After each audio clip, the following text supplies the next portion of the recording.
All right, we're back at it again. All right, seeing a place to be. Back here on the confines of the Jersey Shore, broadcasting around the universe, wherever you may be. We are off the beach of Daytona, back here in New Jersey to bring you the All Access Football NFL Draft Watch show here for the next hour or so. We're going to get into the college football playoffs, the semifinals, championship preview. I do have a Hula Bowl broadcast update coming at some point while we're on the air here today, with the Hula Bowl game not being broadcast on CBS Sports Network. Our guy Brian Baldinger is down there on location calling the game. And so we're working on a contingency plan that we're going to bring you the broadcast in some way, shape, or form. I'll have an update on that before the show is over. Also, I'll tell you a little bit later on in the show some of the things that I saw down at the Hula Bowl. We do have guys on location as well down at the Dream Bowl in Texas, and the College Gridiron Showcase also being held in Texas. So 3 all-star games underway. We got college football playoffs. It's a wild card weekend. There's a lot to get to. Buckle up, hunker down. We're getting into the nitty-gritty of the NFL draft season. We are 103 days away till destination Pittsburgh. Make sure you keep it locked to allaccessfootball.com.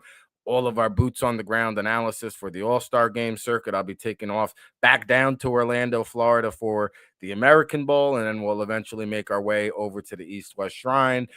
The Senior Bowl, of course, the Senior Bowl meet and greet down at Veets, courtesy of Sports Management Worldwide and the Football Career Conference out there in Indianapolis during the NFL Scouting Combine. We'll talk a little bit more about that later on in the show, but we do have to get to the NFL draft nuts and bolts.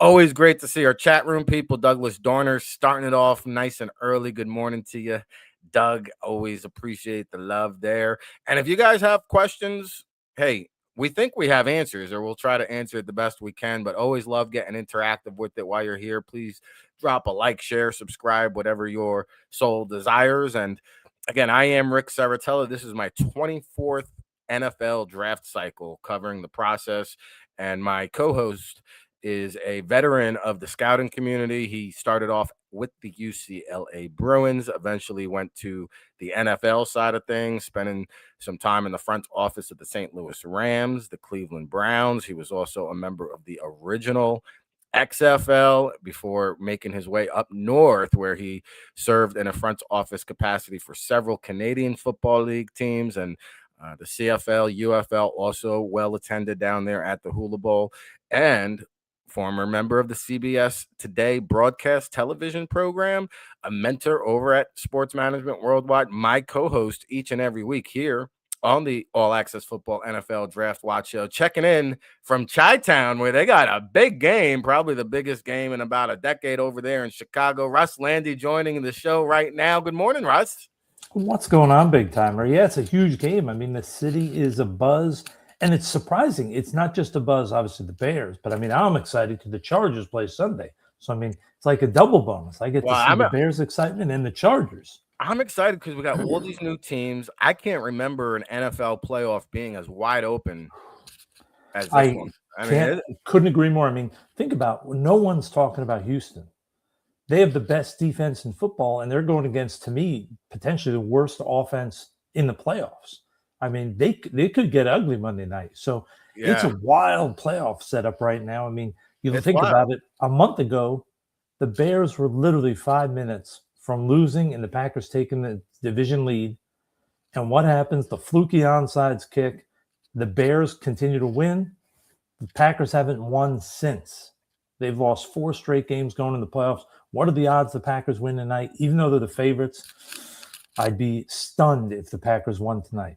Yeah, I was looking too. I don't think Josh Jacobs has gone over 100 yards all season. He's kind of got some wear and tear on the tires. And I'll tell you what, the Panthers, I believe, beat the Rams just a few weeks back. I can't believe that's a double-digit point spread. I mean, I think the Panthers have a puncher's chance. I get it, the experience of Sean McVay, Matthew Stafford, but I think all these games are going to be very, very exciting matchups. And, hey, wild card weekend is upon us. Bowl season is upon us, but the college football playoff, Russ, has delivered some fireworks as well. And we'll get into the two semifinal matchups and then preview the championship. Let's start off with the game last night between Oregon and Indiana. And, we were chatting a little bit before we jumped on the air. It was almost as if this game was over before it started. And, I was aware of Jordan Davison being out. I did not know Noah Whittington was questionable until the actual game broadcast. I guess he popped up the night before, but it started to say, uh-oh. And then the opening kickoff, like Indiana just rocked the return man. First play of the game, setting the tone there. And then second play of the game, Dante Moore telegraphs a pick six the other direction. And Indiana just kind of dominated from there. They really did. And it almost looked like that one against Ohio State, right? Where they did their film work. They said, okay, if this is what we see, there's a good chance Moore's just going to try to put this one out there. And the ball was a little late. It didn't have a lot of power on it. He sort of sat back there, he double pumped it, and just put it out, and boom. And I give Oregon credit.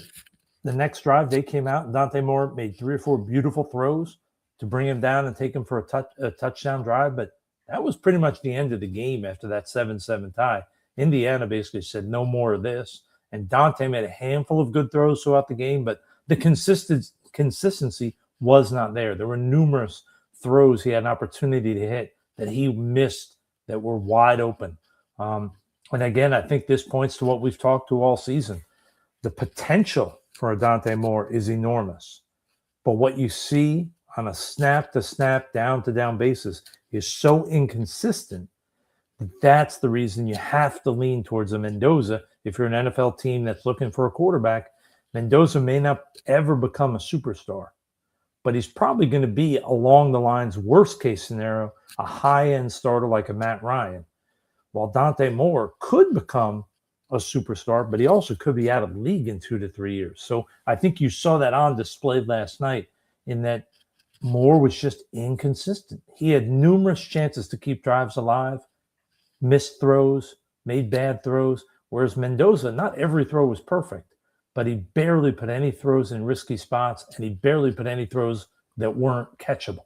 So really, to me, I mean, you look at Indiana, it's pretty amazing what they've done since that game at Ohio State, when I think we both agreed Ohio State outplayed them, but missed a few things, and Indiana, sort of true to the coach's sort of mantra, they found a way to stay in the game, they found a way to stay alive, and they won. And since that game, they have just been beating people up.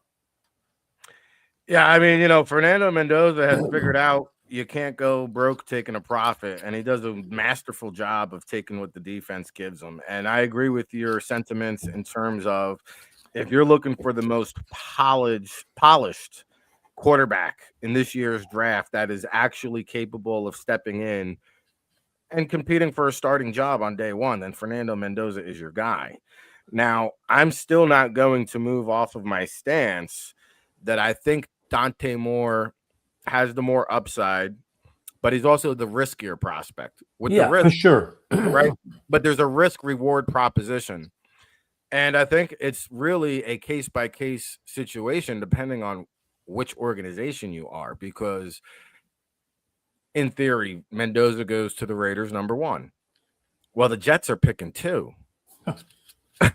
I mean, you're talking about a 1-year starter going to an Aaron Glenn-led team who can't even coach his own position, cornerbacks, to make 1 interception in 17 bowl games. But where is the coaching going to come from with New York? Like, that to me couldn't be more of a nightmare scenario for an inexperienced signal caller who's being asked to rescue the franchise. Expectations are going to be high, and there's really going to be no one else on the roster that's going to be ready ahead of him. Maybe they go out and get a veteran guy. But to me, that's where this thing gets dicey, because, like, if in an ideal world you draft Dante Moore, you let him sit for a year or two, maybe a half a season in today's NFL landscape. But if the Jets draft him, the expectations are going to be so high early on. He's not a developed signal caller in terms of being able to make progression, staying consistent, turning the ball over. And these two games against Indiana were probably the worst two games of his career because he had two interceptions the first time they played Indiana, was sacked 6 times. He had another 3 turnovers last night against Indiana, and you've got to protect the football. You cannot commit turnovers, and that's why when you look at Mendoza, the guy just doesn't make many mistakes. Okay, a couple fumbles, but the guy was 17 of 20 for 5 touchdowns, 177 yards. Now, is Mendoza a guy where I disagree somewhat because I don't think he's a frontline starter. So, like, is he ever going to be a top 5 or 6 quarterback? Is he ever going to be in the top half of the starting quarterbacks? I have a hard time envisioning that. Like, I don't see Mendoza as an all-pro or Pro Bowl caliber type of quarterback, and maybe I'm wrong. I don't see it right now. I worry about the pocket poise, feeling pressure, the fact that it's a very system offense, one read RPO schematic wise, and he doesn't call plays. He doesn't line up under center. You got to wonder about his command in the huddle. So I think there's like some things that need to be worked on with Mendoza. And then you have to ask yourself, okay, well, if you're the Raiders, they haven't had the number 1 overall pick since 2007, and that was Jamarcus Russell, which sent them back. And you want to move forward, not backwards. And I just wonder how much of an upgrade Fernando Mendoza is really going to be over Geno Smith. And with that being said, you have to also weigh the other top prospects in this draft. You know, when you talk about quote unquote blue chip caliber or top prospects, you're looking at a running back in Jeremiah Love. You're looking at a linebacker in Arvell Reese. You're looking at a safety in Caleb Downs. So however you want to slice or dice this equation, there's still a very good chance, and we don't know the future of Dante Moore, but if he does come out, there's still a very good chance Mendoza and Moore go 1 and 2. Well, I think there's no doubt, but I think we can debate where Mendoza ends up in terms of where do we think he can be. To me, and I'm not trying to knock any of these players, but a quarterback like a Joe Flacco, who had a very good career. I don't think there was ever a time where Joe Flacco was considered a top 5 quarterback in the NFL, but he was in that 8 to 12 range. Mm-hmm. I could see Mendoza being in that area, a good, solid, makes the correct decision, good kid. I mean, great kid, high character, all that stuff. But think about the one advantage he has of going to Oakland or Vegas as the Raiders. They're going to have a new coach, and you have Geno Smith. Hopefully they keep him. Geno went through being a bust and having to mature and become the starter. Even if Geno starts for you, what a great situation for Mendoza to be in, to learn from a guy like Geno, because you're not going to get a better guy who's been through the ringer like Geno has to help a young quarterback come in. And then the other question becomes, if you're Dante Moore, even if you declare, right, and you get and Mendoza goes 1, and the Jets take Moore at 2, does Dante Moore look at the recent college basketball player, James Anaje, who was drafted in the NBA in the first round, didn't play, played overseas, and just got granted a waiver to play at Baylor and given 4 years of eligibility? Does he turn back to Oregon and say, hey, you know, I made a mistake. Can I come back and you give me the NIL money and appeal to the NCAA and say, you just allowed James and AJ to return because he didn't sign with the NBA. Can I? And now all of a sudden the Jets are in purgatory. Imagine if they use that pick and he goes back to school and the Jets got to scramble. Based on what we've seen, it's not out of the realm of possibilities. I mean, look at the Washington quarterback. He had an eventful week this week. Yep. Nobody knows what's available for these kids. And my guess would be, and I don't know, neither of us, I don't think, has any relationship with Dante Moore or his family. My guess is they're being very smart about, hey, if he signs with that agent, there's not going to be any money that the agent's going to forward to him because he probably wants to have that backup of, hey, maybe I have to appeal to the NCAA and come back to school, because he definitely has more time left on this clock. So it's a weird situation. I agree there are some concerns with Mendoza. He is definitely an awkward-looking athlete, even though he does athletically show the ability to make plays with his feet at the college level. I don't think he's going to be able to make as many big plays with his feet at the pro level. but he is accurate. He is smart. He's a leader. So it seems, at least from the outside. I'd be very surprised if he doesn't go number one overall. And I'm not saying he's the most upside, but I think a lot of teams, when they come down to making those picks, they go conservative and they lean towards what do we know? And you and I know this. We talk about it all the time. A coach will take consistency over higher end talent because they just want to know what they're getting every single snap. And with Mendoza, it looks like you're going to get the same thing every snap. May not be elite, but it's going to be good. Whereas Moore can be elite, but he can also be awful. Boomer bust. Yeah, boomer bust. Now, if I had a coach like a Josh McDaniels coaching my quarterbacks or Kyle Shanahan, I might be more inclined to say I'm going to roll the dice with the Dante Moore. Yeah. But let's also remember, we can both go back 5 years ago, and I think we both talked a lot, although we didn't do the show with that year. Trey Lance, elite arm, amazing character kid, tons of potential. Shanahan takes him at 3, hoping to mold him, and it never developed. So there's that risk of, hey, all the talent in the world, it still has to come together. We haven't seen that with Dante Moore on a game, even a down-to-down basis, nonetheless a game-to-game basis. And I think that's what's concerning about Moore and his future at the NFL level is, can he put it all together and become consistent?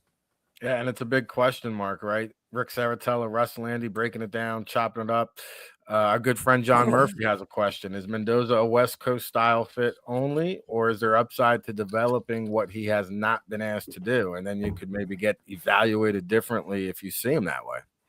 Well, there's no doubt. I mean, hey, the reality is, and I always go back to remembering Bill Walsh when he was asked years later about Joe Montana, when people said he was a system-only quarterback. And Bill Walsh said every quarterback fits an A system better than others. Is this kid ideally in a short passing attack? Yeah. Well, let's look at the data. 39% of all NFL throws are less than 10 yards. So, okay, so this kid's going to throw 39%. He excels in that area. He clearly can throw intermediate and deep when there's a good window, and he rarely puts the ball in risky spots. I mean, is he a perfect fit? Maybe. I've not graded the actual coach's film on this kid. But when I look at him, there's nothing that jumps out to me and says, hey, this system is a no for this kid. There's a lot of things to like about him. I will say, I mean, given he's never going to go there. But imagine a kid with this short accuracy and decision-making. In the CFL, he would murder it. Even though the athleticism may not be there that you love on that bigger field, he would kill it in a short passing attack. So I really like this kid. Like I said, I haven't had the chance to break him down on coach's film, but there's a lot of traits there when you see the way he throws the ball. It comes out nice. He's got a decent release. It's not blistering fast, but it's pretty good. He gets his feet pointed in the right direction. I know a lot of people don't want to get into the nitty-gritty, and they tend to give guys excuses, but he does a good job of front foot pointed towards the target. His hips, knees, everything is in balance, keeps a little bit of bend, so there's a little bit of flex there, and he can get good mustard on the ball without having to torque his entire body. So I think there's a lot there to really like. Yeah, is he a little bit stiff in the pocket? Is he a little bit robotic? Yeah, he is a little bit, but so are a lot of quarterbacks. So I don't want to kill the kid on that. Is he a perfect fit outside of maybe a short passing attack? Maybe not. But that's where you as a scout have to judge the skill set, the mental side. I think this kid's going to work out. Like I said, I don't know if he'll ever be that top-end guy, but I could see that Joe Flacco, Matt Ryan, although I think Matt Ryan was probably a little bit better at the peak of his career than Joe was, but in that sort of that second group of quarterbacks, a good, solid starter that can win games for you and has been through the ringer, 3-year starter in college, like Parcells always talked about, wanting those guys with 30, 25, 30 starts in college. He checks a lot of boxes, in my opinion. You mentioned Matt Ryan. I just saw Tommy Pelissero announcing he is the new president of football operations with the Atlanta Falcons. And I know Arthur Blank had done a internal organizational review and was shocked to learn that there was no vision or no communication as to what the vision was in the organization. So Matt Ryan comes in as the president of football operations. He will be in charge of hiring the new general manager and head coach. They will work independently, not collaboratively, not a collaborative front office system there. They will report back independently to Matt Ryan, how I was told, and then Matt Ryan will report back to Arthur Blank. And the thought process here is Arthur Blank created this role specifically for Matt Ryan. Now, there's so much to get to, Russ. I know you want to chime in on that, but there's so much to break down. We're already 20 minutes into the show. Our good friend Tom Goodhines with the question, who's your top edge rusher? Where are they going? And that's a great question, Tom, because to me, production-wise, in college football, the best pass rusher has been Ruben Bain. But we're hearing that the arms may come in 31 inches. We've debated and discussed it right here on this very show. And it was good to see Bain kick inside and play some 3 technique against Ole Miss. And it was a mixed bag of results. Like, he did win a couple reps based on his speed, but he also got bullied a little bit because he's 285 pounds and now he kicks inside and he's got a 50 to 70 pound weight disadvantage. So I think Ruben Bain is going to be an interesting case study. I don't love him as a pass rusher personally, so that leaves me with David Bailey from Texas Tech. And I do think he can survive on the edge at the next level, although he's 6'2.5". So he's not going to check off all the boxes, doesn't have the prototypical size. But that goes back to my point why these quarterbacks are going to get pushed up the board is a lot of these quote unquote top prospects have a lot of warts. And so, I think it's going to be like Keldrick Falk from Auburn, a lot of traits, very similar to James Pierce, wanted to see more production, but the size, the athleticism, there's a lot to like with the Keldrick Falk out of Auburn. So I think all those guys have a shot. TJ Parker was in the mix coming into the season. He had a disappointing season. And Doug Durner says, Miami and Ole Miss, what a game. We're going to get into it right now. And I thought Ole Miss did a wonderful job of actually keeping Ruben Bain and Akeem Messidor at bay for the most part. They weren't too disruptive. A lot more points on the board in this matchup than I had anticipated. And, you mentioned Dante Moore, the waiver, could he go back to school? Well, Trinidad Chambliss was denied his eligibility waiver request. And I guess that he couldn't prove the documentation, the medical work. This goes back to his freshman year at Ferris State D2, where he won a national championship. Now, Ole Miss falls short, Russ, 31-27.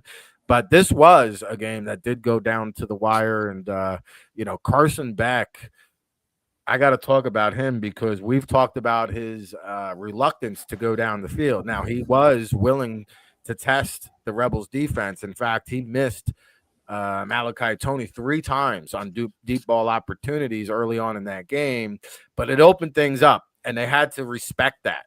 And they had to respect Toney's ability to stretch the field. So when that busted play came and he hit Keelan Marion 52 yards down the field, that's the things that you got to kind of see from Carson Beck that we haven't seen in the college football playoffs because, again, he's a dinker and dunker. I don't want to call him a Charlie checkdown, but you just mentioned 40% of the passes in the NFL travel 10 yards or less. Well, about 60% of Carson Beck's balls travel 5 yards or less. Now, he was airing it out more, last night or 2 nights ago.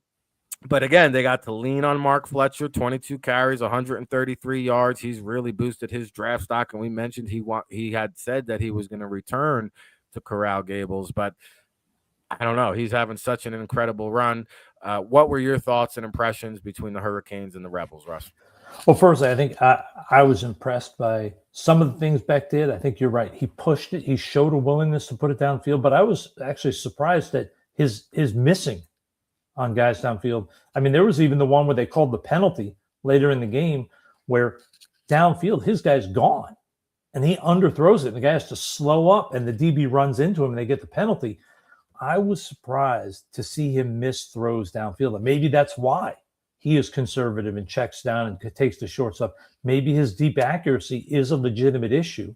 I thought he played pretty well. I thought the thing that impressed me is throughout the second half, when they couldn't get it going, you didn't see on the sideline videos that they showed from the TV, you didn't see him getting frustrated. You didn't see him screaming and yelling. You saw him sort of keeping under control, talking to his teammates.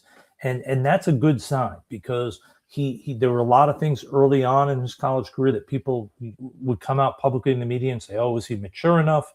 Can he be a professional quarterback? And I think in this game, he showed that, hey, sometimes even the best quarterbacks, I'm not saying he's the best, but sometimes they're going to have 3 or 4 drives in a row where it's just not good.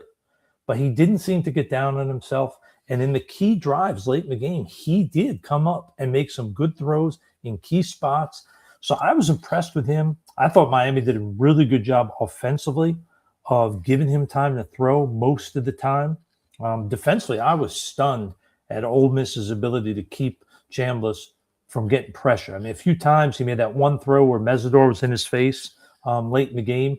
But I thought overall, I mean, give that whole team, the Pounds at left tackle and the Ole Miss offensive line, give them a lot of credit, give their coaches a lot of credit. They found a way to keep Miami from getting in his face all game. I thought Chambliss played very well. I do think when you watch him, you wonder, where does he fit at the next level? Is he really a guy that can challenge to be more than a backup? I think that it's sort of still TBD in that regard. But I thought Ole Miss played a really good game. I was surprised how many points either team put up. And I was surprised it was that close. But give Miami credit. When it was key moments, they did a good job offensively and defensively in the game. I still thought the game should have ended. I think it was a third down and like 8 or 10 for Ole Miss. And he missed a throw, and they called the pass interference. And to me, that one on Miami where they called the PI on the throw to the quarterback's right, I thought that was clearly not interference. And then it gave Ole Miss a chance to go down and drive again. But overall, I thought Miami played a great game, especially offensively, and they did what they had to win.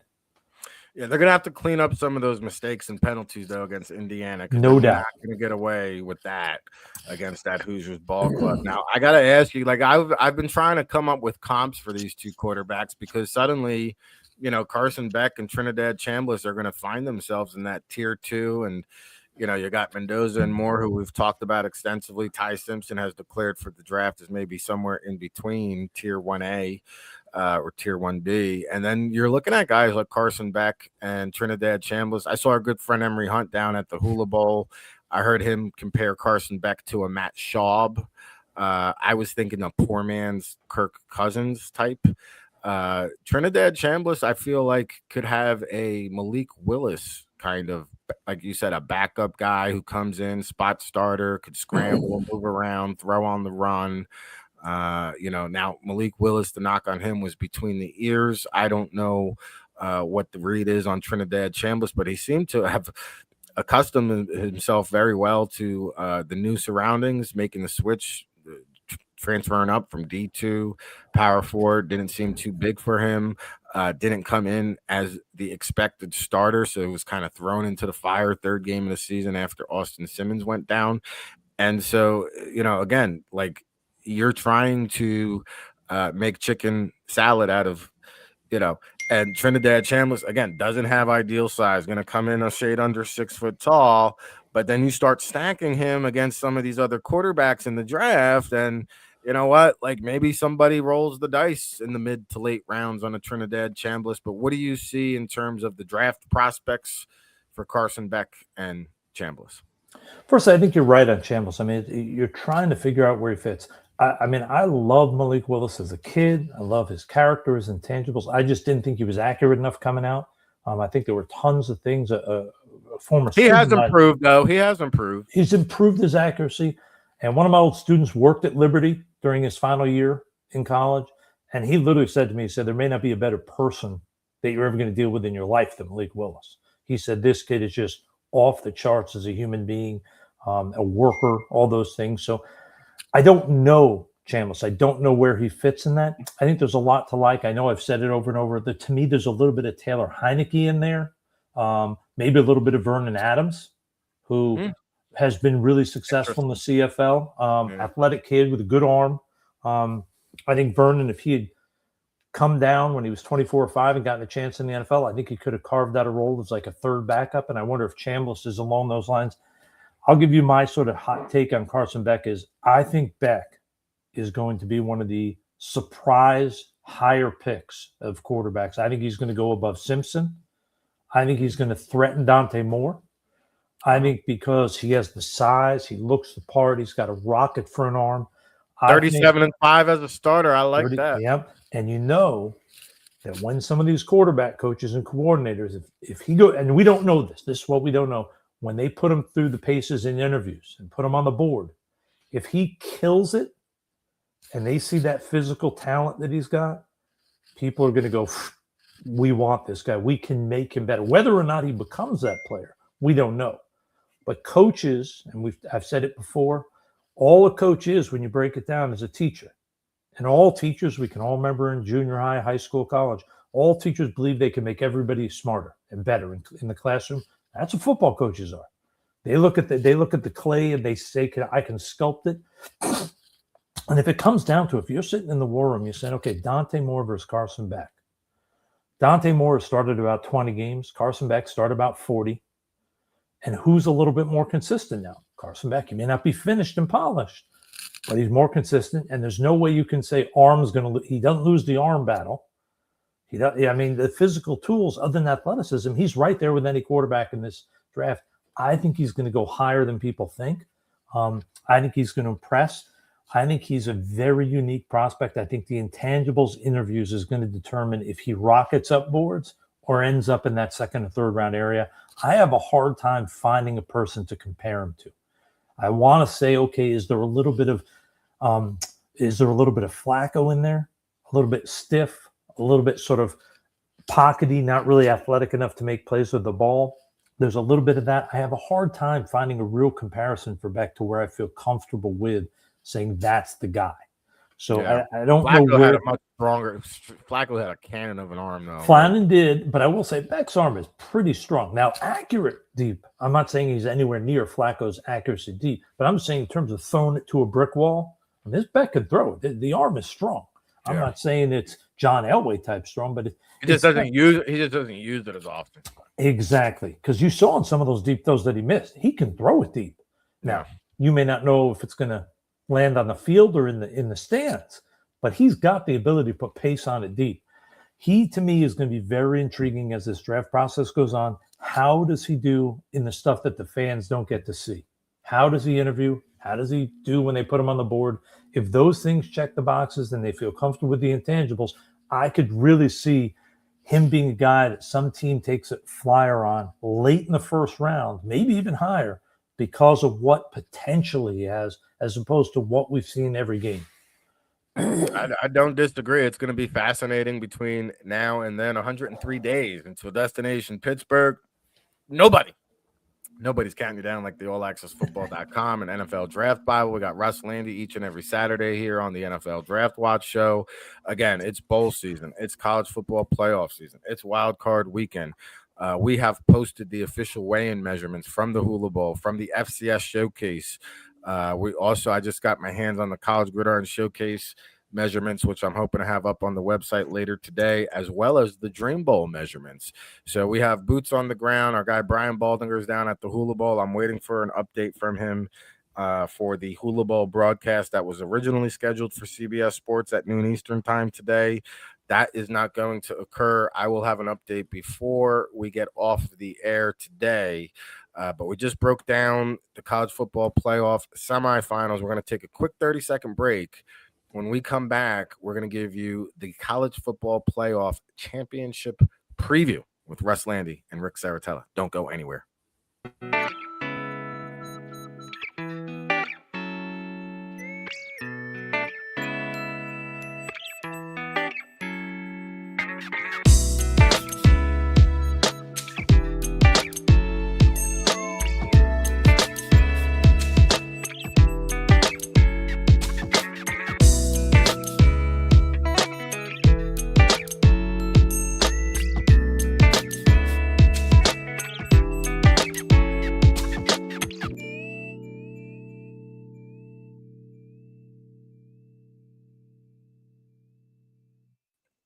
All right. Thanks for sticking with us. RIC and a place to be. Rick Serritella alongside my co-host Russ Lande. This is the All Access Football NFL Draft Watch show.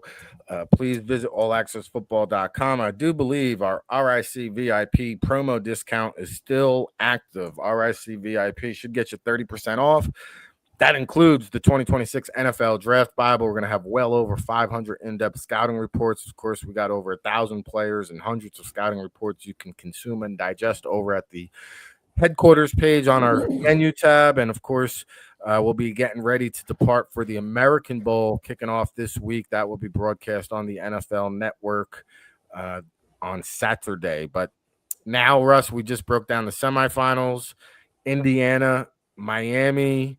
So many storylines in this game. Indiana currently a 7.5 point favorite coming into this matchup. And I think the irony here is, it's fascinating too because the ACC does not share college football playoff revenue with the other schools like some of the other conferences do.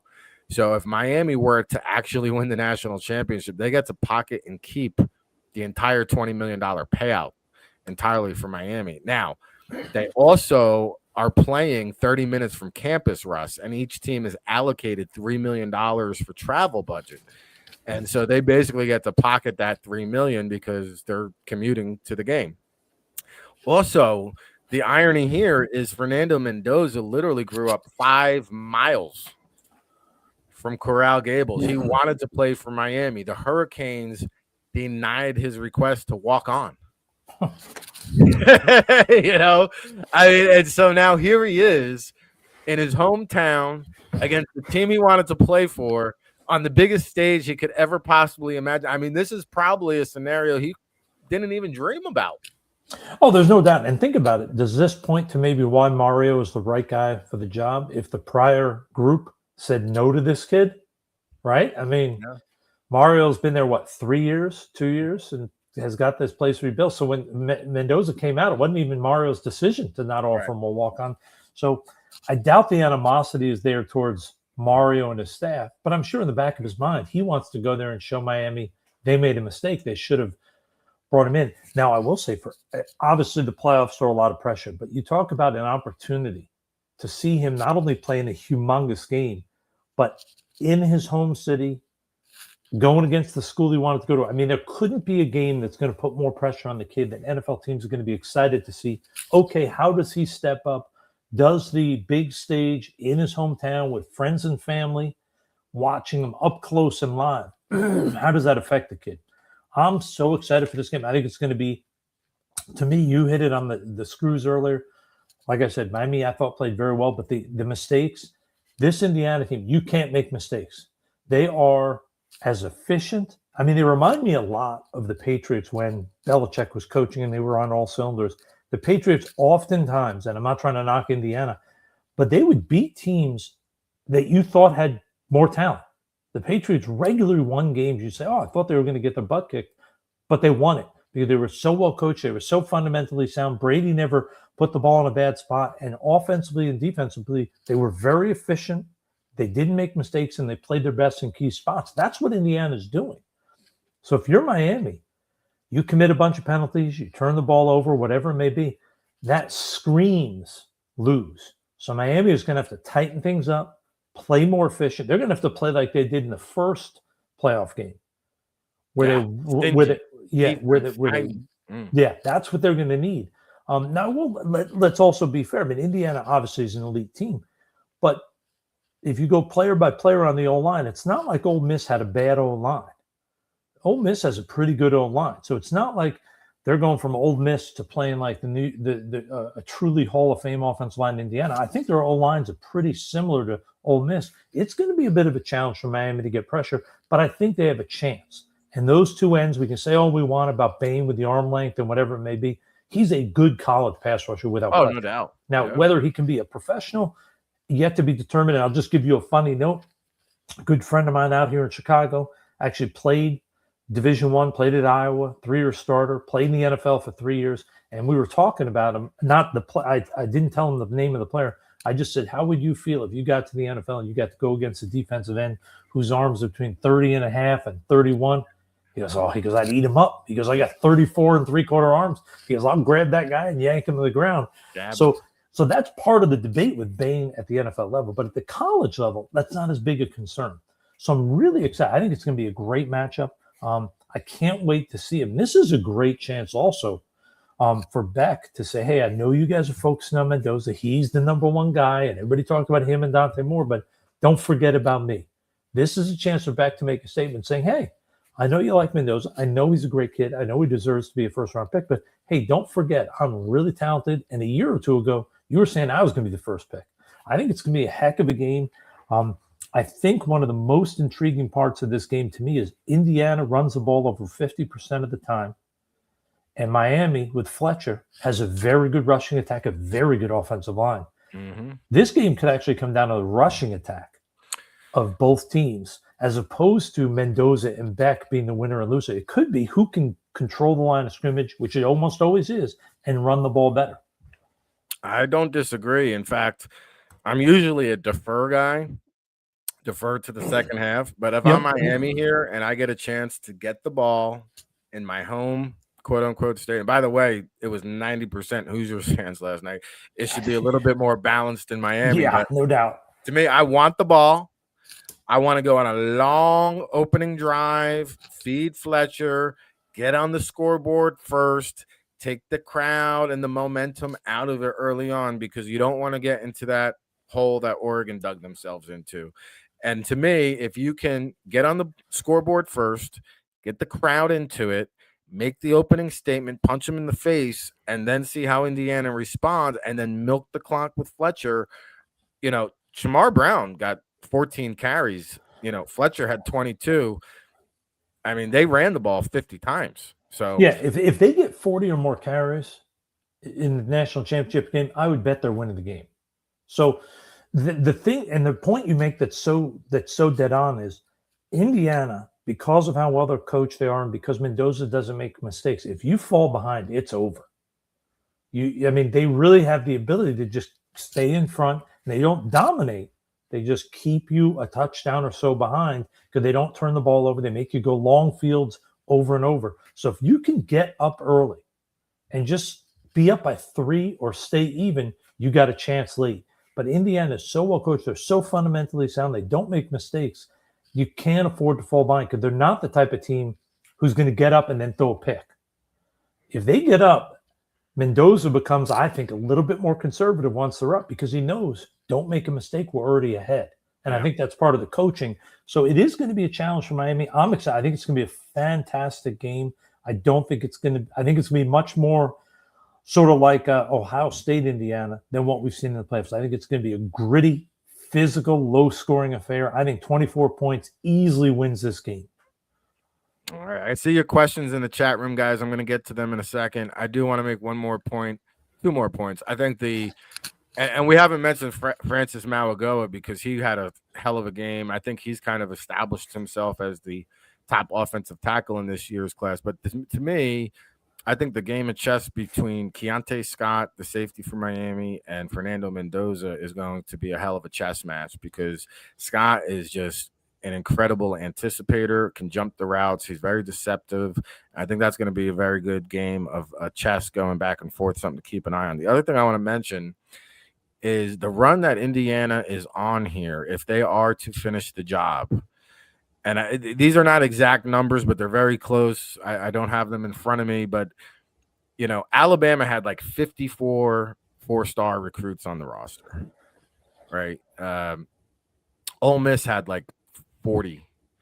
Miami had about 35 or 40. Oregon had 45. Indiana has 8 4-star prospects on the entire roster. And I think Kirk Cignetti should take this as a compliment because I have now seen people online accusing the Hoosiers of cheating because they just can't possibly be this good. But it's really coming down to, Russ, in this new modern day college football landscape, you can go and recruit all these 4 and 5 stars, but each and every year there's so much turnover. These guys are coming in and out of the portal, whereas Cignetti's got guys that he had from his days at James Madison. His coach, Mike Shanahan Jr. He hired him, I think, for $8,000 to be the quarterback coach at IUP back in 2017. He's still with them today. So there's a lot of continuity, there's chemistry, and there's coaching. And the other thing I want to say that's pretty interesting is you have all these college football front offices around the league, around NCAA. Kirk Cignetti does not have a GM. He evaluates every single player himself, and he takes great pride in that. And it's a little bit of a different structure, a different system, and you've got to give Cignetti major props for not only identifying the guys that fit his scheme, but being able to retain the talent, re-recruit them back, keep them there in Indiana, and then develop them to where they can knock off all of these blue-blooded, four-star prospect, NIL, big-time donor programs. Yeah, and I think what you look at, and to me, maybe this is sort of learning or looking at how the NFL does things compared to college, that he's sort of done a great job of it. He's building the base of his roster through recruiting high school kids that are his type of guy. Maybe not 5-star, but 2-star, 3-star guys with great character, great intangibles that he can mold to be the players he wants them to be. And then he's filling in holes using the portal, going to get a guy like Mendoza, going to get Curtis Rourke. People like that can come in and fill a role for a year or two, and the base of your roster never changes in terms of what it's built on, the fundamentals, and then you have a culture. So when you do bring in a few portal guys to fill in big spots or fill in a place where you have a real deficit, they come in and there's a culture set. And these guys have to buy in. And it does remind me a lot of the Patriots when they were winning. The players would come in and the offensive and defensive captains would often be the ones that sort of said, hey, this is how we do things here. It's not only about Coach Belichick. It's we've got a culture in our building, and this is what we've decided as players. I think that's what Coach Cignetti has done there is they bring in not 5-star recruits, but 2-star, 3-star, develop them, find the ones that fit their scheme, and then they fill in here and there using the portal almost as NFL free agency. And that way the base of their team is always there, and they try to find a few handful of players that can really upgrade their roster. So it makes a lot of sense. To me, it's sort of a lot like what Iowa did for many years, bringing in low-level recruits in terms of 2-star, 3-star, developing them. But that was before the portal, and they were never able to get that guy at quarterback. And those 2 or 3 elite guys in the portal, that's what Iowa needs to get now, because they are, to me, are built very similar in terms of fundamentally sound base, a culture that they have in the building. So I'm really impressed with what he's done. I think everybody is. I mean, I'm not saying something crazy here. I'm just excited to see what they're going to do in the future because they're doing it the right way there. I think it's going to be interesting to see if this whole NFL front office in college that a lot of schools are doing, if that really is the way to go. I tend to think it's not going to work in colleges. I think it's a very different system and a different world. I think the coach has to be in charge in college. I don't think it's like the NFL where you can have a GM and head coach working sort of next to each other. I think in college, because the players are short timers, there's a lot of recruiting that always is involved. That to me is coaches, not as much front office. So I think Indiana may have the right answer for the long term in the new world of college football. Well, it's interesting. You know, I just wrote about Rex Hogan joining the South Carolina front office, over 2 decades of NFL front office experience, spent the last 2 seasons as the director of college scouting for Auburn. But Shane Beamer was like, hey, you know what? I think we're spread out a little bit too thin. I want some front office personnel. And so he goes out and gets himself an NFL guy. All right, Rick Serritella, Russ Lande. I know you guys are asking about the Hula Bowl. I'm going to have an update on that. I'm just waiting on official word. Brian Baldinger is down there on location who's going to do the actual broadcast. I'm trying to just get the official word. I will promise you I have an update. In fact, I'm going to take a commercial break and text Baldy right now. And when we come back, we'll have some parting shots from Russ Lande, maybe get a couple of wild card weekend predictions out of him, and then I'll give you a Hula Bowl update. So keep it locked. We're going to take this quick commercial break, and I'll come back with the Hula Bowl update. I'll talk about some of the FCS showcase that was in Nashville as well, and we also have boots on the ground at the Dream Bowl, College Gridiron Showcase, and we'll be headed out to the American Bowl. We'll get to all that right after this.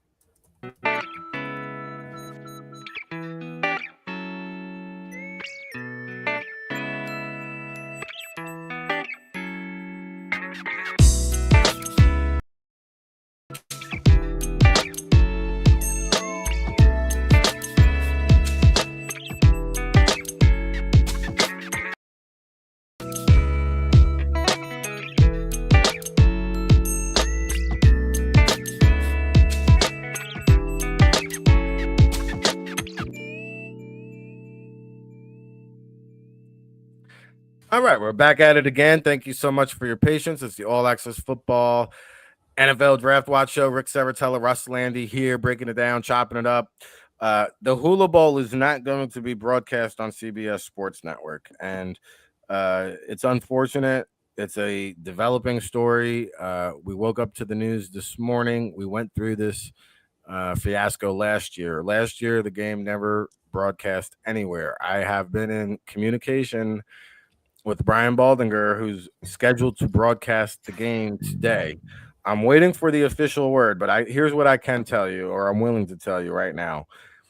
At the worst case scenario, what we have discussed is Baldy will stream the play-by-play. It's too late in the game to do a live stream video broadcast. They're working on site to pull it off on YouTube, but if not, worst case scenario, Baldy will stream a play-by-play audio broadcast either on Twitter Spaces or his Instagram account. They have somebody down there working with him on setting that up, but he'll be on site calling the play, so at least we can know what's going on in the game, and Baldy will lend his insight throughout the game in terms of what occurred throughout the week of practice. I can tell you that just about every NFL team was represented. Almost every CFL team was down there as well. A couple of UFL representatives. So the teams did get to meet with players. They did get their practices in. A little bit late arrival with the equipment, so padded practices were a little bit dicey there. Not ideal, but it did serve a purpose, and I'll get to that a little bit more. All right, here's the update. Brian Baldinger is going to stream live on YouTube and Twitter. So check out Baldy on YouTube and Twitter. Brian Baldinger's account will have the Hula Bowl broadcast. There's going to be a game, okay? And it's a good-looking setup. So that's fresh off the press from Brian Baldinger, who's on the field right now. The game is kicking off in an hour. So he'll have the broadcast. They're going to stream it live on YouTube and Twitter. Make sure, I believe it's his account. If not, it'll be the Hula Bowl account. I'll confirm that. And so there you go. We're gonna get you the game. All right. Shout out to Brian Baldinger. You know, Baldy's Breakdowns or Hula Bowl channel. I'll get the official word before the show wraps up. So at least we will have some kind of broadcast. Fingers crossed. All right. It is Wild Card Weekend, Russ. We mentioned it at the top of the show. Biggest game going down in your neck of the woods on the Brian Baldinger account, Baldy NFL. So Baldy NFL on YouTube will have the Hula Bowl live stream. Okay, Baldy NFL on YouTube. There you go, guys. All right. The biggest game in Chi-Town in over a decade. I mean, I think this is a coin toss game. I like the Bears at home. It's going to be about 30 degrees, Russ. You mentioned it earlier. It sounds like you're leaning towards the Bears as well. Yeah, you know, this to me, it's a really interesting game because I think if you go like position by position, I think the Packers are probably a better team. And the Bears have really struggled really throughout the season. They don't play score in the first half. They tend to have to rally late and come from behind, and that generally doesn't work in the playoffs. So that's why I tend to think the Bears, if they can get out and score in the first quarter, get at least 10 points before they get to the half, I think they got a shot. If they are like they have been in the past weeks, where they're not doing anything till the fourth quarter, I don't think they have a chance. So this game, to me, I lean Bears, but I think it's going to be a really tight, close game.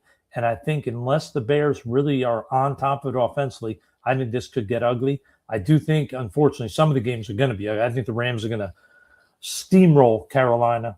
Do you? Yeah, I do. I hate to say it because I'm excited for a lot of things about Carolina, but every time I watch them, I think, okay, Bryce Young doesn't throw many balls that are risky, but man, that offense they just can't move the ball consistently. Really frustrating how they don't throw the ball better. I think the Bills-Jags is going to be a great game. I like the Jags here. Yeah, I think they have a chance. I really do. They're playing really good football. I give Liam Cohen a lot of credit. They've got that offense efficient. They're not making mistakes. To me, the most intriguing game is that Eagles 49ers in terms of intriguing on Sunday. I mean, Oh, yeah. I think the Niners offense is going to cause problems for the Eagles defense. But the problem is, can the Niners defense stop anybody? They can't get after the quarterback at They all. can't at all. And that Eagles offensive line is still really good. I think it's going to be really tough for the 49ers. They're going to have to win a shootout. No idea if the Chargers are going to show up and play and have a chance against the Pats. The Chargers pass rush is not very good. And if you can't get to Drake May, I think it's going to be a long day. And similar to what I think the Rams are going to do to the Panthers, I think the Texans are going to do it to the Steelers. Yeah, I could see that. Because the Steelers, I just don't see it offensively.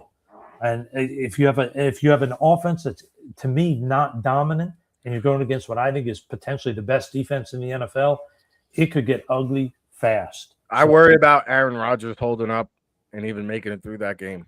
Yeah, because it's funny. When they played the Ravens, if you had just listened to it and didn't watch the game, you would have thought the Steelers were blowing them out because Collinsworth kept talking about how great Aaron Rodgers was playing, how he looked like the Aaron Rodgers of old, yet they could barely move the ball. And I'm not trying to knock Aaron. I mean, he did everything he could, but he clearly wasn't playing at the top level from 6-7 years ago. I just wonder what's going to happen. They don't have a great offensive line in Pittsburgh. And those two pass rushers in Houston, oh, wow, are they going to be getting after Aaron? I mean, it's going to be a challenge to me for Pittsburgh to score points in that game. So that game and the Rams game, I think, could be ugly. The Chargers game, I have no idea what's going to happen. And this Bears-Packers is going to be unbelievable. Yeah, it's going to be wild card weekend. And the national championship is going to be January 19th. So we'll be back here on January the 17th. We won't do a whole nother championship preview. Maybe we'll hit on any developing storylines, injury updates, things of that nature, but we'll probably start turning our focus and our attention to the All-Star game circuit, start looking ahead. I'll be down there at the American Bowl this week, but we'll start looking ahead at the Shrine Bowl and the Senior Bowl. And then as we get closer to the draft, we'll start doing our rankings and we'll have combine coverage. And so we're just heating up 103 days away from the 2026 NFL draft. Russ, Lande, Rick Serritella here each and every Saturday, 10 a.m. Eastern to count you down to destination Pittsburgh. Any parting shots for the people, Russ, before we let you boogie? No, just excited to watch football this weekend. Check out, see which of my teams that I predict to win will lose, and see which games I predict are blowouts are going to be super close and down to the wire, because I may be able to evaluate talent, but I have a long history of mispredicting games. So yeah, I think that's why Vegas stays up. Yeah, that's why they build those big buildings in Vegas. Exactly. All right. Well, we appreciate the time, always the analysis and the insight. Russell Lande joining us each and every Saturday from Chi-Town. Enjoy the game tonight, Russ. Thanks, brother. As always, love being on. Absolutely. He is Russ Lande. I am Rick Serritella. We got through the first hour of power on the show. I'm going to go a little bit overtime with you. I'm going to fly solo here, extend the show just because I was down at Daytona Beach for the Hula Bowl. I want to talk about some of the players, some of the sights and sounds, things that I saw. Again, if you're just joining us, our good friend Brian Baldinger is going to stream the game live on his YouTube channel. That is Baldy NFL. So Baldy NFL on YouTube will have the Hula Bowl broadcast. We appreciate you tuning in. Again, if you don't mind liking, sharing the show, subscribing if you want to get new show alerts and updates. I'm going to dive into a little bit of Hula Bowl. I got the roster sheets. I got my notes here. We're going to get into some of the guys who made some money down at Daytona Beach. I also have some FCS Combine things to report. We also have Will Donahue and Dom Ambrose down at the College Gridiron Showcase. We got Jarrett Regal down at the Dream Bowl. If you're at any of those events down in Texas, make sure you stop by and say hello. I will be departing here in a couple days for the inaugural American Bowl, which is going to air on the NFL Network this Saturday. Okay, and again, the Hula Bowl will air on YouTube channel Baldy NFL. So when I come back from this quick commercial break, I'm going to break down the Hula Bowl. So be right back.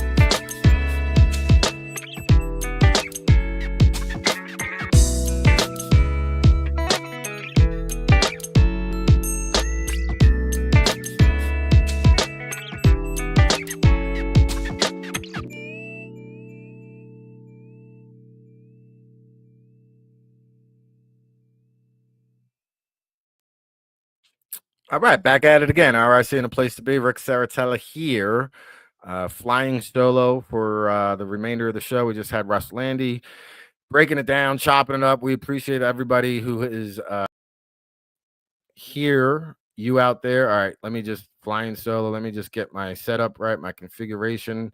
Where'd you go, Rick? Here we are. All right, back at it again. RIC in a place to be. We are here on this January 10th, 2026. And again, we're 103 days away from the 2026 NFL draft.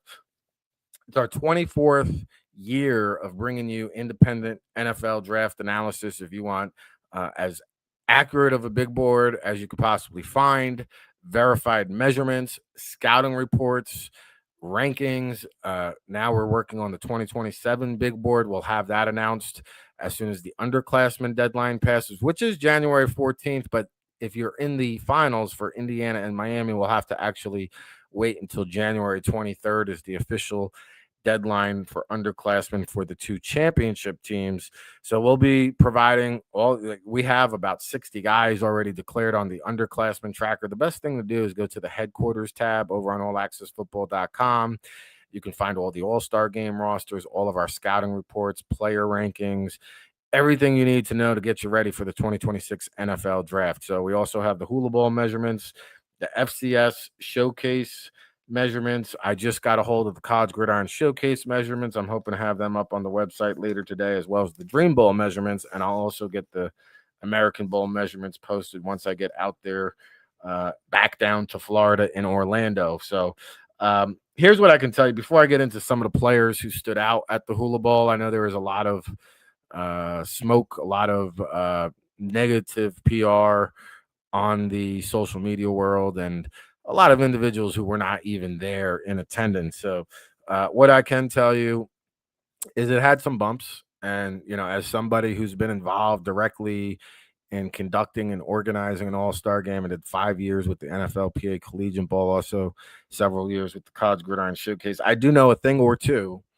about the all-star game circuit. And this is my 24th year out on the trail. So there was some late arrivals in terms of equipment showing up.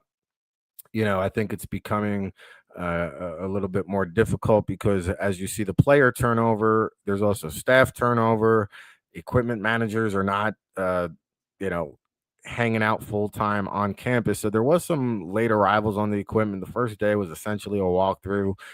And then the second day, there's a handful of guys still without pads. Most of them still had it. And we got about an hour of padded practice, but it was kind of divvied up. They did conduct some one-on-ones. Probably not enough for our liking in terms of an evaluation. Being a scout there, trying to get eyes on guys, one-on-ones is a great way to separate the talent. Cream always rises to the tops in one-on-ones. I think it's a great way to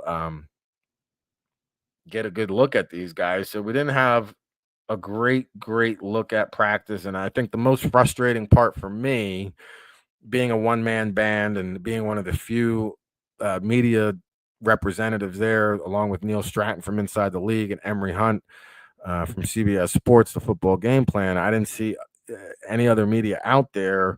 So for me, the most frustrating part was the practices were going simultaneously. So it wasn't like one team practiced and you can get eyes on them, and the other team practiced and you can get a good look on them. It was more of pick and choose your spots, right? So there's so much going on, all the positions and doing positional work for both teams simultaneously. It's just almost impossible for it is impossible for one person to get a great observation on all the players. But that's why we have our eyes and our ears peeled. We got a lot of good scout feedback, and I'll get into some of that in just a second. But honestly, the most valuable aspect of these all-star games are the NFL scouts being able to meet with the players, the sit-down interviews. And I can tell you that there were some players in bigger demand than others, and we'll get to that as well. So it did serve a purpose in terms of, Angry Scout being on Twitter and some of the others piggybacking off of his comments. It did hold weight, and I was actually shocked to learn the influence and sway of how much one anonymous scout on Twitter can have. And I spoke to Todd Worley on site, and he may or may not want me to discuss this, but I'm going to. I think, from my understanding, about 20 players pulled out of this event based on the advice of their agents. And from what Todd told me, it was mostly younger agents or newer agents who just really didn't know any better. And I know, like, the money grab, I wrote about this on the site. You know, if it's a money grab, it's not at any cost to the players because the Hula Bowl flies players in, they put them up. I mean, the downtown Hilton hotel on Daytona Beach is probably the nicest hotel in town. They get 3 catered meals, very nice, elaborate meals a day, and they get to meet with NFL teams. So to say this is a money grab, I'm not going to send my guy. I don't know who that benefited. Maybe the American Bowl in terms of prestige and becoming the number 3 game behind the Senior Bowl and Shrine Bowl. But I thought the agents did their clients a disservice. I thought the NFL teams lost out. I thought the players who did not participate lost out. And I think the agents lost out on providing a tremendous valued opportunity. Now, in terms of the broadcast today being canceled on CBS Sports, I can only defend an event so much. And to me, that is a debacle you just cannot afford to have. Luckily, Baldy was able to scramble again. It'll be broadcast on YouTube on Baldy NFL. But you wonder the ramifications this will have for the event moving forward, and the state of the All-Star game circuit in general seems to transition and evolve every year. There's games that come, there's games that go. The Tropical Bowl, was very disappointing. It did not occur. Rest in peace, Michael Cordy. But the Hula Bowl lost a bunch when the American Bowl started up, just not the talent they once had. Alpha Gridiron won. It's remarkable to see a new game come on board, but Scott Phillips, who worked at the Hula Bowl last year, spun off and started the American Bowl. They're on the NFL Network, and yeah, they have the better roster. And so about 20 players bailed out of the game. They lost about another 20 or 30 to the American Bowl, and they lost another 20 or 30 guys to the Shrine and the Senior. So that's why 50% of those guys down there in Daytona Beach will probably be flipping burgers a year from now. And there's about 50% of the roster who actually has a legitimate shot. In terms of draftable guys, probably 1 or 2 hands I can count how many guys actually have a realistic shot at that. But I do think there's at least 30 guys here that could come in and compete for a roster spot on a 53-man roster or a practice squad. So, that's my sentiments and my thoughts on the Hula Bowl. Let's talk about some of the players who stood out, who made themselves the money. And we got recaps online on the website. Baldy and myself did some recap videos. And again, we had to pick and choose our spots, but Micah Pettis is a guy who really stands out to the both of us. A mammoth offensive tackle, 6'7", 351 pounds, moves very well. Strictly a right tackle, I do believe, and he's got 40 starts between Florida State and Ole Miss. So he's got pedigree, experience, movement skills, can climb to the second level, has cut down his penalties immensely this past season.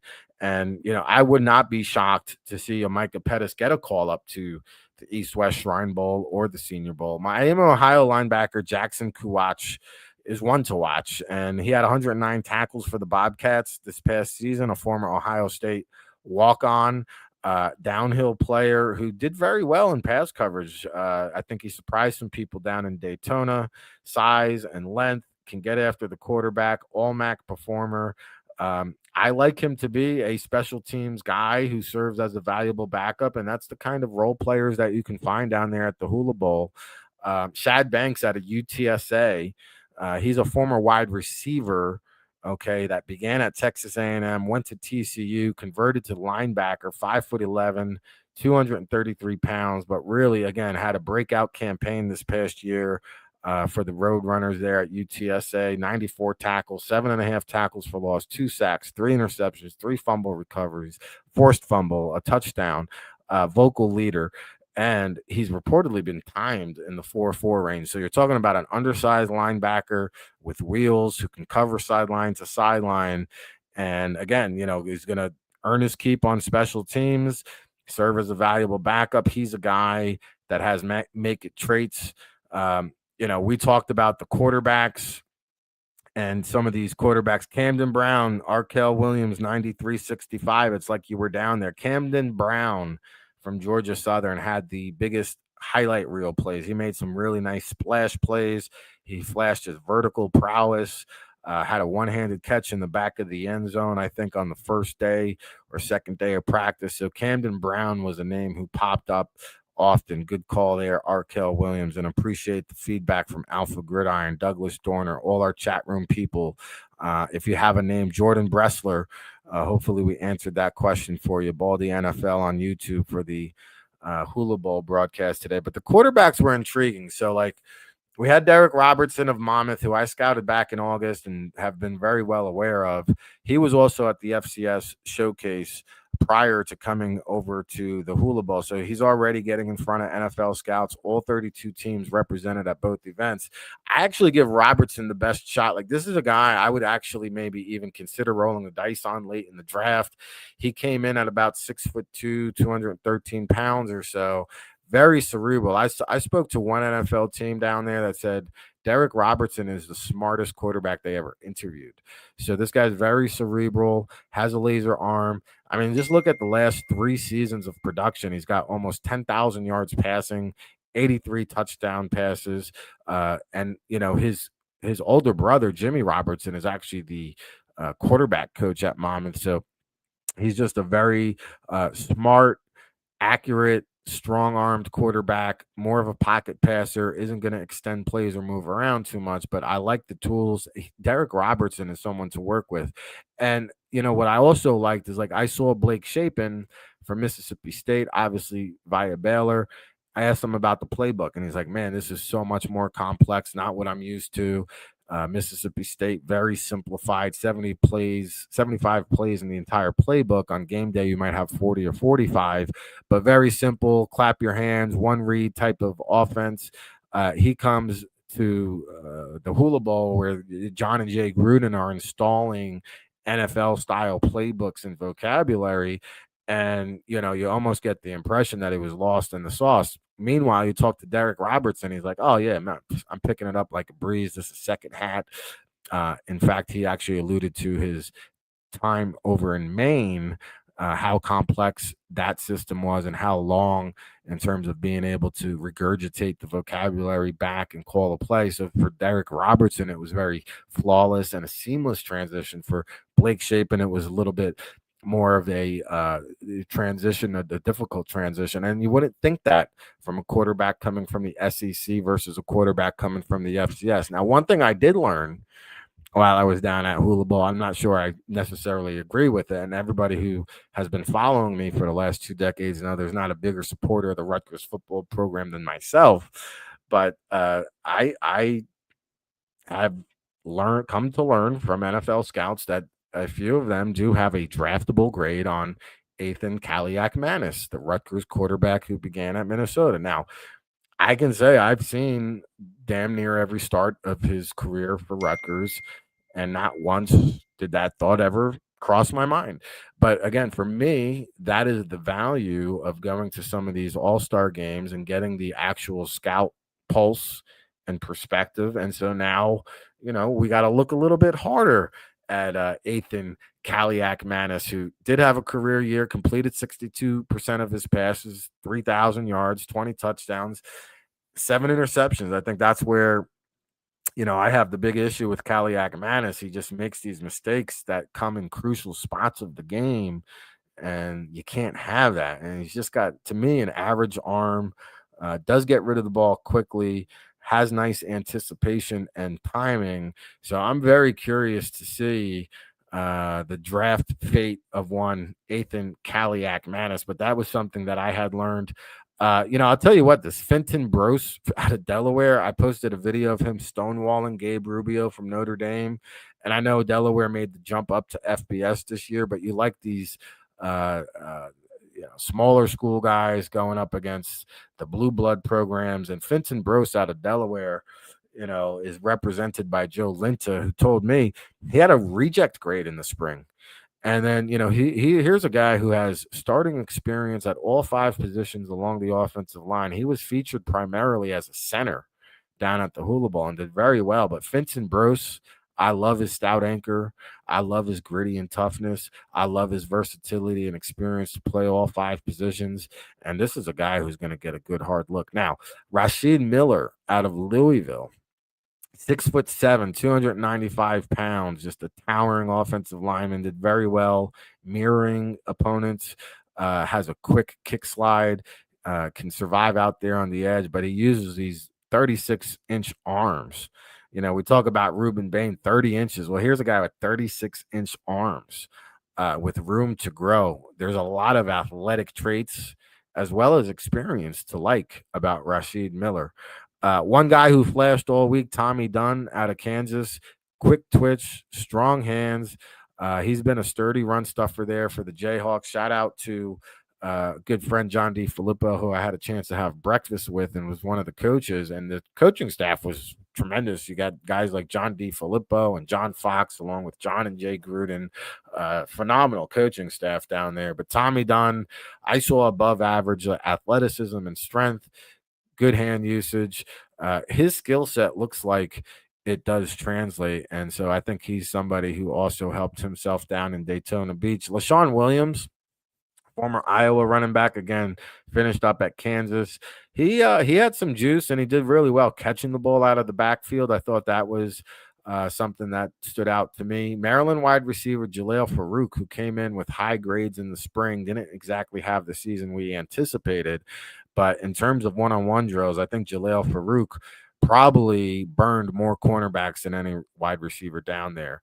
UConn tight end Lewis Hanson has a great backstory. He was recruited by Jim Harbaugh at Michigan, basically as a mauling, kick-ass blocker. But this past year at UConn, they actually showcased him a little bit more as a pass catcher.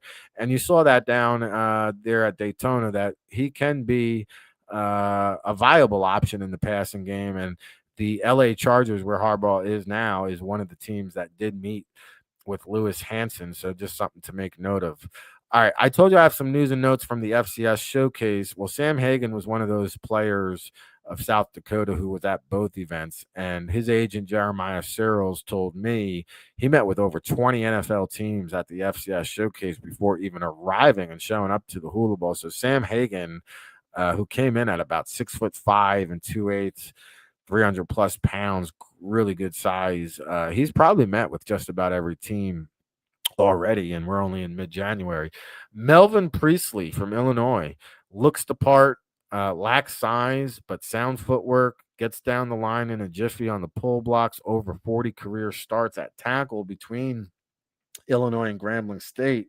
Now, I did say he looks the part, but I do think he's going to kick inside because I believe he came in maybe around 6'3" or shorter. So that screams to me interior offensive lineman. Now, Desan McCullough from Nebraska, he began at Oklahoma, big 4 5-star recruit, never panned out, went to Nebraska, had a better year this year, but never really, like, the light bulb never fully went on.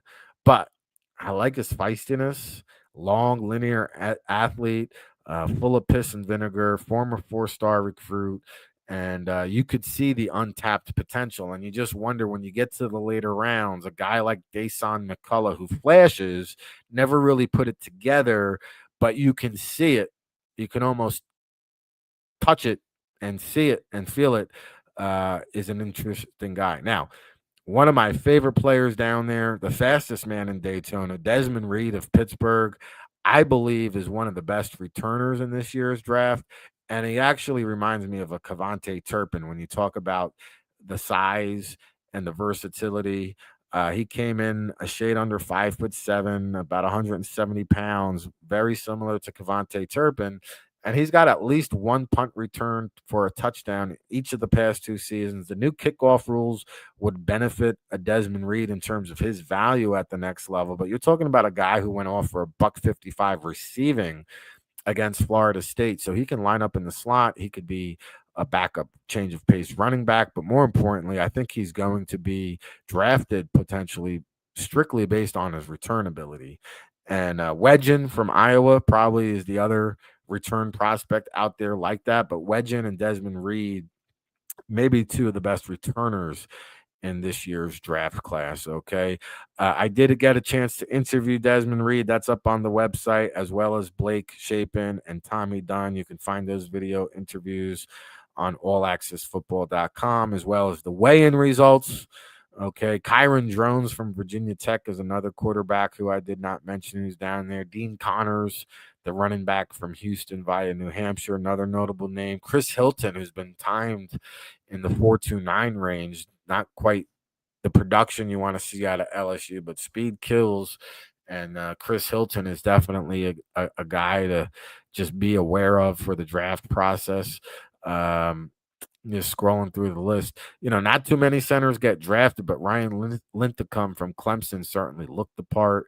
And I think he could be a guy who maybe sticks around and hangs out for a while. Keyshawn Silver from USC, 6'4", 315 pounds, 84-inch wingspan, 35.5-inch arms, is somebody also to be aware of. Wesley Bailey from Louisville, who, speaking of some of the CFL teams in attendance, felt like Wesley Bailey from Louisville could potentially be the number one overall pick of the CFL draft, which is held about a week after the NFL draft.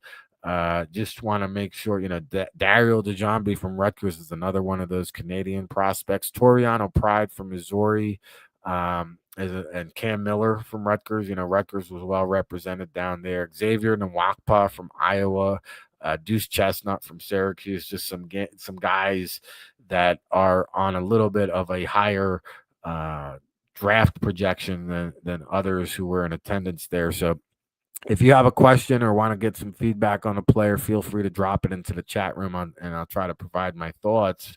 I will just cover the FCS showcase real quickly here, because it was the first year the NFL, the American Football Coaches Association, and the FCS teamed up to do this showcase down in Nashville. Now, I noticed they were calling it the FCS Combine until the day of the event. Then the graphics changed to FCS Showcase. They did not actually do combine testing and drills, but they did do weigh-ins and measurements and team interviews and kind of OTA style practices down there. Aiden Bowman, remember him from Oklahoma State, finished up at South Dakota, came in at 6'5", 232 pounds. Rex Connors, the strong safety from UC Davis, is someone who's been getting a lot of love. 5'11" and 5/8 inches, 198 pounds. Malachi Cooper, who's actually down at the College Gridiron Showcase as we speak, received a lot of attention. We actually have an interview with Derek Robertson of Monmouth and Malachi Cooper that we put in our Friday Draft Insider from the FCS Combine, courtesy of Dom Ambrose for those interviews. And then Sam Hagan, here he is, 6'6", 327. Okay. Interesting. His arms came in at 32 and 5/8, which is a little wonky for such a long guy. Rodney Hammond, the Sacramento State running back, was there, and AJ Pena, who was down at the Hula Bowl, was there. So, overall 23 players. Jared Washington from South Carolina State is a guy who has a chance to be drafted late, coming in at just a shade 5'11" and 7/8 inches. So just there at 6 foot, 183 pounds. Jared Washington, really good looking player from South Carolina State from the FCS showcase. Again, we have all the Hula Bowl and FCS showcase measurements over at allaccessfootball.com. I'm hoping to have the College Gridiron Showcase measurements posted as well, and Dream Bowl not too far behind. Douglas Dorner, 5073, says Lynchicum out of Clemson, greater Washington, D.C. area. Lynchicum grows on me. I just like, just a well-coached, fundamentally sound, nasty, mean streak in the trenches, was winning a lot of his one-on-ones, and good command, very communicative, and pointing things out pre-snap. So I think the kid has a real shot. All right. But this is my favorite time of the year. Really felt like I was down there in my element, despite some of the hiccups for the Hula Bowl this week. And again, if you're just joining us now, Our good friend Brian Baldinger is going to stream the Hula Bowl game on Baldy NFL. I dropped it in the chat room. I'll make an announcement on social media. But if you were lucky enough to tune into the show, then you already know what the deal is. All right, so we appreciate Baldy for doing that. Okay, again, I'll be departing for the American Bowl this week before I make my way down. American Bowl will be in Orlando this Saturday on NFL Network, and then I'll make my way down to Dallas over at the Star for the East West Shrine. And then me and my good buddy Neil Stratton from Inside the League will make our commute over to Mobile for the Senior Bowl. And hey, we'd love to see you down at Veets, the Senior Bowl meet and greet on Monday night of the Senior Bowl. Baldy will be down there. I'll be down there. Great event. Of course, the Football Career Conference during the NFL Scouting Combine. Go to smww.com, click events if you want to join us. We'd love to see you there. Brandon is asking, have you heard anything about the 49ers at the Hula Bowl or FCS Showcase? I did see your message, Brandon. I'm sorry I didn't get back to you. I've been getting hit from every angle. The only reason why I didn't get back to you is because I didn't really specifically focus or dwell on who the 49ers were talking to, but I can tell you that just about every player meets with every team in some way, shape, or form, whether it's formal or informal. There's a lot of informal meetings that go on. There's a lot of formal meetings that go on. I can't say firsthand who the 49ers showed strong interest in. So I'm sorry I don't have that information for you, but they were down there. They were well represented. I can say Kaliak Manis, Derek Robertson, Blake Shapen, they seem to be the three quarterbacks that generated the most traction, most interview requests. Also the Kentucky offensive lineman Shia was making the rounds down there. So Ryan Shemecki from Kutztown, they haven't had a guy drafted, I think, since John Mobley. He was looking pretty good down there. So, we appreciate the question, though. Again, I'll be doing the same thing down at the American Bowl. Interviews, analysis, practice reports, recaps. Brian Baldinger is actually doing the play-by-play for the NFL Network for that game as well. So Baldy will be down there with me all week long. And once the NFL season wraps up, he'll hop on the draft show and join us. I don't know if it'll be on this show or if we'll just create a new show. And I've also spoken to Dave Del Cole of Scouts Honor podcast, which is in memory of Dave T. Thomas, longtime veteran draftnik. Dave Del Cole has kept that show going, and I'll be a big part of that NFL Draft Weekly show as well. And also every Tuesday, I felt bad because I missed it this week, but every Tuesday I'm on the Sports Rage podcast. I've been doing it for like the last 5 years, like clockwork. I usually never miss a show every Tuesday. I set my alarm. I was down at the Hula Bowl. I set my alarm for 11:30 p.m. instead of 11:30 a.m. So I missed my spot this week. I do apologize, Gabriel Morency, but I'll be back at it again this Tuesday. I did give my wild card weekend predictions along with Russ Lande earlier in the show. If you're just tuning in, we did the college football playoff semifinal recap. We also previewed the championship game.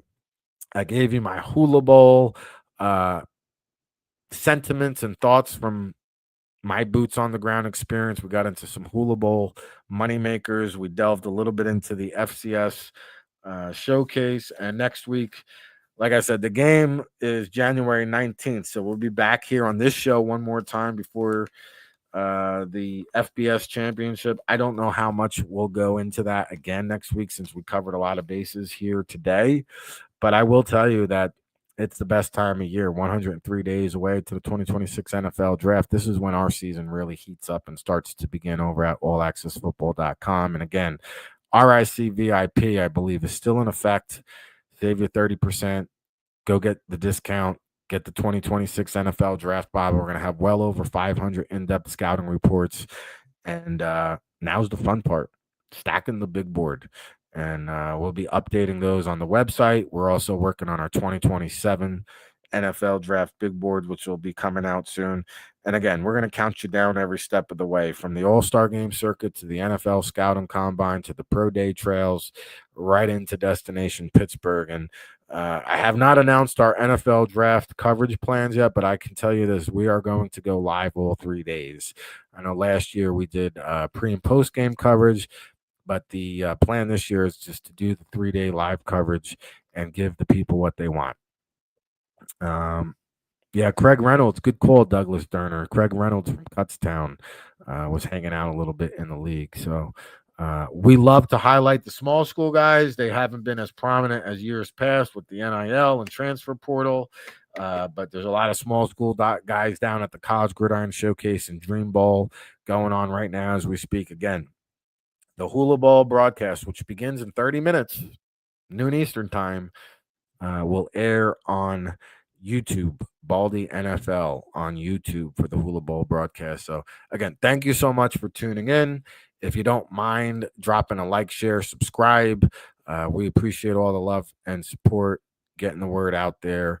And yeah, man, we're going to get ready for this game, Hula Bowl, into Wild Card Weekend. And Jacob Thomas, the Gridiron Crew, man, thanks for chiming in. I'm a big fan of Jacob Thomas, and I didn't get too many eyes on him down there during the week, but he's one of the guys I went. My good friend Bobby Chesney, who's now over at UCLA, always gives us all access. Ever since his days at Holy Cross, so I was down there at James Madison, and Jacob Thomas is a dude. And he's a guy that might get drafted, actually. I think he came in a shade under 6 feet tall, but very good cover man, tackling ability, should test very well, good character guy. Jacob Thomas, very under the radar safety who has a shot of hearing his name called late in the draft. So shout out to Gridiron Crew for chiming in. All of our chat room people, Douglas Dorner, Brandon, Arkell Williams, Alpha Gridiron 1.